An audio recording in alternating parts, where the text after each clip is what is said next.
Hi friends, welcome back to Miss Kitchen. இன்றைக்கி நம்ம சேனலில் என்ன பார்க்க போகிறோன்னா, ஒரு மாதம் ஆனாலும் கலர் சேஞ்ச் ஆகாமல் இஞ்சி பூண்டு பேஸ்ட் அரைச்சி எப்படி ஸ்டோர் பண்ணி வைக்கிறதுன்னு பார்க்கலாம் வாங்க. அதுக்கு நம்ம என்ன பண்ண போகிறோன்னா, ஒரு மிக்ஸி ஜாரில் 100 கிராம் அளவுக்கு பூண்டு, 100 கிராம் அளவுக்கு இஞ்சி சேர்த்துக்கிறோம். சேர்த்துட்டு இது கூட நம்ம ஒரு 3 பச்சை மிளகாய் சேர்த்துக்கிறோங்க. சேர்த்துட்டு முதல்ல இதை மட்டும் நம்ம ஒரு பல்ஸில் விட்டு எடுத்துகிட்டு வந்துடலாம். பாருங்கள், இந்த மாதிரி வந்திருக்கு. இந்த டைமில் ஒரு கொஞ்சோண்டு ஒரு 10 ml தண்ணி ஊற்றிக்கலாம். ஒரு 2 டேபிள் ஸ்பூன் அளவுக்கு ஆயில் சேர்த்துக்கோங்க. சேர்த்துட்டு இப்போ நல்லா மிக்சியில் கிரைண்ட் பண்ணி எடுத்துகிட்டு வாங்க. பாருங்கள் எந்த அளவுக்கு நைஸ் ஆகிடுச்சின்னு சொல்லிட்டு. அவ்வளோதான், இஞ்சி பூண்டு பேஸ்ட்டு ரெடி ஆகிடுச்சிங்க.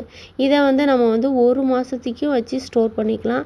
கலர் சேஞ்சே ஆகாது. பச்சை மிளகாய் எதுக்கு சேர்க்குறோன்னா, அந்த கலர் சேஞ்சஸ் ஆகாமல் இருக்கிறதுக்காக தான்.